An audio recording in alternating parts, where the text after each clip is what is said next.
This is Stamp, which takes in your user input and the response time, and it generates a mosaic uniquely created based on those two factors. What it does is leads you through a series of screens, beginning with a start and welcome, and then it takes you to a basic screen where you put in basic information, and then nested decisions, mosaic.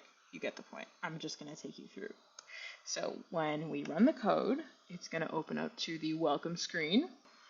But yes, so here's the start, welcome screen, and when you hover over it and click, it takes you on. So there's a lot of screens where I have things that are reactive, like typing in letters here increases things. Here, hovering over it can change. And then here, we essentially just have to fill it in. I'm gonna do this quickly because we're limited on time.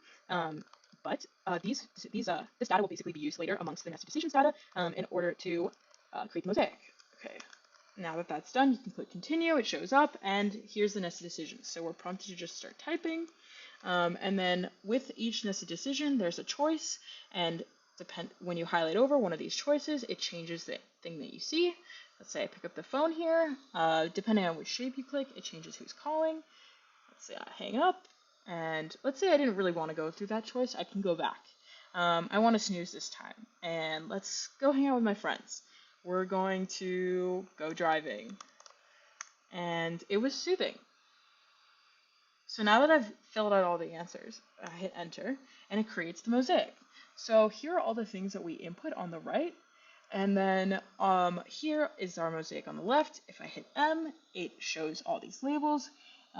In some cases, like this, if you hover over it, it will highlight it here and on here with a little highlight. If I show you the code, I would say that probably the most important thing for me to show you is the backtracking. Here's our getShapes function, which is using recursion to generate each feature of a shape. So you're giving it, so for each key in the user dictionary, which is composed of all the data that it took in, it's going to call this helper and essentially run through each of the features it needs for the shape and check when it creates a feature if it's valid. If it is valid, it continues. If it's not, it backtracks and it tries again.